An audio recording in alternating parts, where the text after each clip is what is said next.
दोस्तों good evening. अच्छा, market में तेजी जारी है। हम बातचीत करेंगे निफ्टी की, बैंक निफ्टी की, स्टॉक्स की कि अगले हफ्ते क्या हो सकता है मार्केट में। लेकिन एक इंपॉर्टेंट बातचीत भी करनी है दोस्तों, बहुत ज्यादा इंपॉर्टेंट है।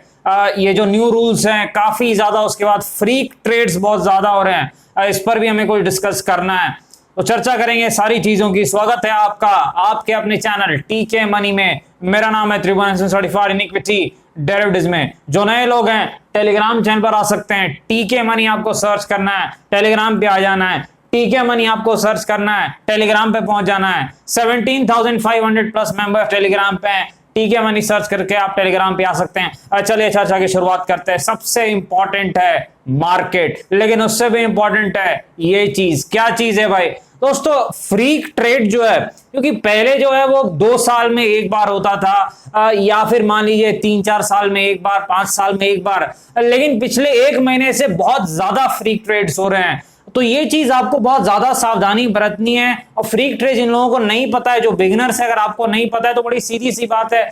मान लीजिए निफ्टी इस वक्त 17,300 पे है, तो मान लीजिए ये जो मार्केट मान लीजिए ऊपर के तरफ 20 पॉइंट गया, तो मान लीजिए यहां पर आपकी जो है कॉल जो है वो मान लीजिए 200 पॉइंट ऊपर चली गई। तो ये क्या है, अचानक से एक ही कैंडल में। इस प्रकार के ट्रेड्स को फ्रीक ट्रेड्स कहते हैं कि मार्केट तो ऊपर नहीं गया, लेकिन जो पर्टिकुलर कॉल पुट है कुछ स्ट्राइक की, वो एकदम ऊपर चली गई या एकदम नीचे चली गई। तो इससे दोस्तों होता क्या है, मान लीजिए जो लोग स्ट्रैडल और ये सब जो है शॉर्ट करके राइटिंग करके बैठे रहते हैं, तो वो मान लीजिए यहां पर राइट करके बैठे और मार्केट एक तरफा इतना ऊपर गया, आपका स्टॉप लॉस भी हिट नहीं होगा भाई। आपने जो स्टॉप लॉस लगाया है सिस्टम में काम ही नहीं करेगा, और बिल्कुल घटिया प्राइस पर, सबसे ऊपर की प्राइस पर जो है वहां पर आपका जो है ट्रिगर होगा, बहुत ज्यादा लॉस आपको हो सकता है। ये चीज आपको याद रखनी है।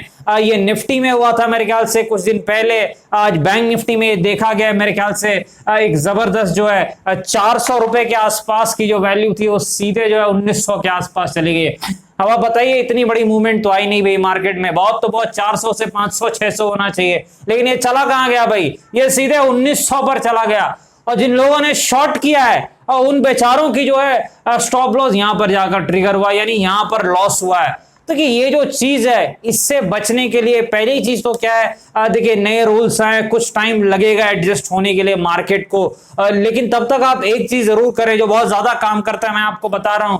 देखिए आपको जो है ये जो जीरो टाइप के नंबर होते हैं, राउंड नंबर टाइप के, उसमें काम करना है। कहने का मतलब क्या है, जैसे बैंक निफ्टी 37,000 पे मान लीजिए, तो आपको 37,100 की कॉल में उठपटांग हरकत इस तरह की होती है। यानी निफ्टी में भी जब ये फ्रीक ट्रेड हुआ था, मैंने देखा 16,450 इस पर हुआ था। ये चीज आपको याद रखनी है इस स्ट्राइक पर। तो आपको करना क्या है मैं आपको बता देता हूं, बहुत सिंपल सी चीज है कि जब भी आप कॉल पुट में काम करते हैं तो ये चीज आपको ध्यान में रखनी है कि अगर आप निफ्टी में करते हैं तो ये जीरो वाले नंबर पे कीजिए। जैसे निफ्टी मान लीजिए 17,300 पर है, तो आपको 17,200 की कॉल पुट, या फिर 17,300 की कॉल पुट, या फिर 17,400 इस प्रकार की कॉल पुट पे करना है। किस पे नहीं करना है? इस पे नहीं करना है 17,250, इस पे नहीं करना है 17,350, इन सब पे नहीं करना है। यानी ये जो इस प्रकार के जो नंबर है बीच में 50 वाले निफ्टी में, उसमें नहीं करना है। अदरवाइज हो सकता है किसी दिन आप इसका शिकार हो सकते हैं, बहुत ज्यादा लॉस आपको हो सकता है। ये चीज आपको याद रखनी है,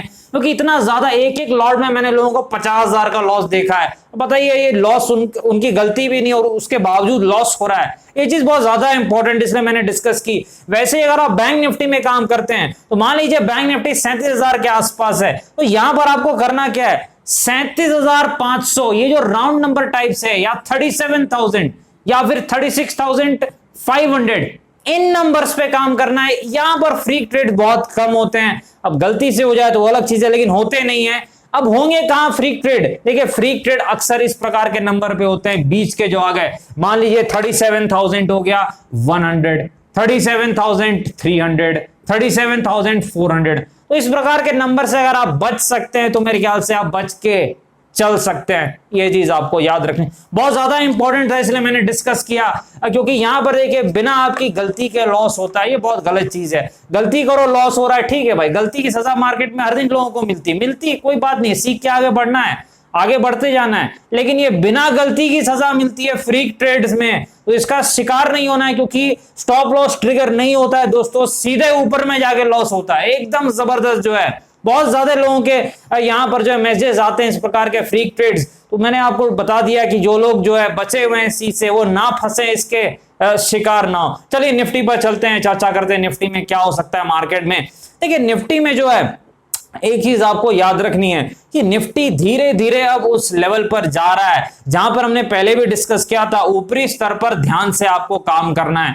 डाउ जोन्स में कल तेजी थी, इस कारण हमारी उम्मीद थी कि मार्केट में एक शुरुआत ठीक ठाक होनी चाहिए ऊपर की तरफ, कुछ ऐसा ही हुआ, फिर एक गिरावट देखने को मिली है और पूरे दिन मार्केट एक दायरे में रहा है। रिलायंस इंडस्ट्रीज ने मार्केट को जरूर ऊपर की तरफ ले जाने का प्रयास किया अकेले दम पर निफ्टी को, ये चीज आपको याद रखनी है। अब टेक्निकल लेवल्स कहां पर है निफ्टी के, ये चीज आपको ध्यान में रखनी है दोस्तों। रेजिस्टेंस मैंने पहले भी डिस्कस किया, ऊपर में कोई रेजिस्टेंस नहीं है, टेक्निकली ये चीज आपको याद रखनी है। लेकिन 17,000 पे जो है ऑप्शन चेन एनालिसिस डेटा के हिसाब से सबसे ज्यादा कॉल राइटिंग है, यानी वहां पर जो है अगले हफ्ते के लिए आप कह सकते हैं कि वो जो है सपोर्ट है। रेजिस्टेंस अगले हफ्ते के लिए क्या है, 17,500 के आसपास, वहां बहुत ज्यादा जो है कॉल राइटिंग है। तो कॉल राइटिंग यानी वहां पर कहीं ना कहीं मंदी की पोजीशंस है, और पुट राइटिंग 17,000 पे यानी वहां तेजी की पोजीशन, यानी राइटर मान रहे हैं इससे ऊपर रहेगा मार्केट अगले हफ्ते। और कहीं ना कहीं विक्स कहां पर है, वही 14.5, थोड़ी सी उछाल उसने दिखाई है। अब देखिए यहां पर सपोर्ट हमें मिल सकता है। देखिए सपोर्ट दो प्रकार से है। पहली चीज, अगर मान लीजिए मार्केट जो है 50 प्लस पॉइंट गैप अप करता है, थोड़ा टिकता है, तो 17,300 ही सपोर्ट का काम कर जाएगा, ये चीज आपको याद रखनी है। लेकिन अगर ऐसा नहीं होता है तो फिर मेरे ख्याल से 17,200 के आसपास ही आपको सपोर्ट मिलने वाला है। ये जो लेवल है यही आपका सपोर्ट का काम करने वाला है, ये चीज आपको याद रखनी है। अदरवाइज 17,300 भी सपोर्ट का काम कर सकता है अगर गैप अप खुले ठीक ठाक था 50 प्लस पॉइंट्स और टिक जाए थोड़ी देर। लेकिन मैं आपको फिर से सावधान कर रहा हूं, अब जो है आपको ऊपरी स्तर पर ध्यान से काम करना है, अदरवाइज किसी दिन आप शिकार हो सकते हैं। ये चीज मैं आपको बार बार बता रहा हूं, निफ्टी हो बैंक निफ्टी जो भी हो, खासकर निफ्टी में भाई ये चीज आपको बहुत ज्यादा ध्यान देनी है। आगे बढ़ते हैं बैंक निफ्टी की तरफ चलते। देखिए बैंक निफ्टी में भी जो है इसका प्रदर्शन थोड़ा खराब रहा है, निफ्टी के मुकाबले काफी ज्यादा खराब रहा है, नेगेटिव में क्लोजिंग भी रही है, गिरावट देखने को मिली है, 37,100 के आसपास से गिरावट देखने को मिली है। तो यहां पर 37,100 ही जो है ये एक रेजिस्टेंस का काम निफ्टी बैंक में कर सकता है मंडे को, ये चीज आपको याद रखनी है। कहीं ना कहीं निफ्टी बैंक ने अच्छे प्रदर्शन आज नहीं दिखाया है, लेकिन होता है भाई कभी निफ्टी बैंक। सपोर्ट कहां पर है निफ्टी बैंक का, 36,450 के आसपास कुछ एक सपोर्ट दिख रहा है, 36,450 के आसपास निफ्टी बैंक का सपोर्ट है, ये चीज आपको याद रखनी है। 37,100 के आसपास इस वक्त निफ्टी बैंक का रेजिस्टेंस है, ये बड़ा सपोर्ट ना ही बड़ा रेजिस्टेंस है। इसीलिए यहां पर ग्रेट एसआर थ्योरी जो फ्री ट्रेनिंग क्लास में हम डिस्कस करते हैं उसका आप इस्तेमाल जरूर करें, अदरवाइज जो है दिक्कत आपको हो सकती है। आगे बढ़ते हैं भाई स्टॉक्स की तरफ चलते हैं, रिलायंस इंडस्ट्रीज के पास चलते हैं। रिलायंस में जबरदस्त तेजी देखने को मिली है, 2000 के आसपास जो सपोर्ट था हमने डिस्कस किया था, और गजब की तेजी देखने को मिली है, एक अच्छी खासी चाल देखने को मिली है रिलायंस में एक तरफा, और मार्केट को भी अब ये ऊपर की तरफ ले जा रहा है। सारे बिग बॉयज में एक आईटीसी को छोड़ करके बाकी सब लोग ऊपर की तरफ ही जा रहे हैं। अब एक आईटीसी में जो है चाल बाकी है, वो निफ्टी को वहां तक पहुंचा देगा, उसके बाद निफ्टी में जो है जबरदस्त गिरावट होने वाली है, ये चीज आपको याद रखनी है। रिलायंस चल चुका है, गजब की तेजी दिखा चुका है, टेक्निकल कोई रेजिस्टेंस है नहीं यहाँ पर। रिलायंस तो फंडामेंटली स्ट्रॉन्ग स्टॉक है, कई बार हमने टेलीग्राम पर भी पहले जब गिरता था तब डिस्कस किया था। जब कोई स्टॉक ऊपर जाता है दोस्तों मैं उसके डिस्कस करता नहीं हूँ टेलीग्राम पर, ना ही किसी को कुछ लेवल बताता हूँ स्टॉक्स के बारे में। जब ये गिरा था तो हमने डिस्कस किया था और जबरदस्त जो है तेजी देखने को मिली है। लेकिन 2500 के आसपास आप कह सकते हैं एक मानसिक लेवल है, तो वो एक रेजिस्टेंस का काम कर सकता है। सपोर्ट कहां पर है, 2250 के आसपास रिलायंस का सपोर्ट है, 2250 के आसपास जो है रिलायंस का एक सपोर्ट है शॉर्ट टर्म का, ये चीज आपको याद रखनी है। एचडीएफसी लाइफ के पास चलते हैं, एक और फंडामेंटली बहुत ही स्ट्रॉन्ग कंपनी है, अच्छी कंपनी है, एक तरफा 40 में आई थी भाई, 775 तक गया है, लेकिन अब गजब की गिरावट भी देखने को मिली है। यहाँ पर जो है एक अच्छी खासी गिरावट देखने को मिली है एचडीएफसी लाइफ में। कहां पर सपोर्ट रेजिस्टेंस है, देखिए 700 के आसपास एक मानसिक लेवल भी है, तो एक सपोर्ट का काम ये लेवल कर सकता है, और 775 के आसपास एचडीएफसी लाइफ का रेजिस्टेंस है। फंडामेंटली स्ट्रॉन्ग और कोर पोर्टफोलियो का स्टॉक है। आगे बढ़ते हैं, अदानी पावर के पास चलते हैं। तो जबरदस्त गिरावट रही थी अदानी पावर में, और फिर हमने डिस्कस किया था एक बाउंस बैक जो इसका आया था 72 के आसपास, हमने कहा था कि भाई सपोर्ट जो है गजब बाउंस बैक यहाँ आया है। अब अगला जो रेजिस्टेंस है 110 के आसपास है, मेरे ख्याल से 114-15 तक ये गया और उसके बाद इसने एक जबरदस्त प्रॉफिट बुकिंग दिखा दी है। एसआर थ्योरी काम करती है भाई, गजब काम करती है। यहां पर एक जबरदस्त प्रॉफिट बुकिंग आई है यहां पर। अब सपोर्ट कहां पर है, देखिए सपोर्ट यहां पर जो है देखना पड़ेगा कहां पर है इसका अगला सपोर्ट। देखिए सपोर्ट 85 से 90 के बीच में दिख रहा है, 90 के आसपास आप कह सकते हैं इसका सपोर्ट है। 85-90 के आसपास अदानी पावर का सपोर्ट है। देखिए जबरदस्त चाल दिखाई है। अगर ये 114 को लेवल को निकाल दे तो फिर तो आपको और जबरदस्त तेजी देखने को मिलेगी, क्योंकि ये शॉर्ट टर्म रेजिस्टेंस है। अदरवाइज ये दायरे में फंस सकता है और एक जो है रेंज बाउंड मूवमेंट दिखा सकता है। ये चीज आपको याद रखनी है। अगला रेजिस्टेंस कहां पर है, 130 के आसपास है। अगर ये निकाल दे 114 के रेजिस्टेंस को तभी भाई, ये चीज आपको याद रखनी है। नौकरी यानी इन्फो एज के पास चलते हैं। फंडामेंटली बहुत ही स्ट्रॉन्ग स्टॉक है, अच्छी कंपनी है। आईटी स्टॉक्स वैसे ही रॉकेट बने हुए हैं, इनकी तो चांदी है भाई कोरोना में, जबरदस्त फायदा है भाई। कहां पर रेजिस्टेंस है, कोई रेजिस्टेंस नहीं है, टेक्निकली कोई बड़ा रेजिस्टेंस नहीं है।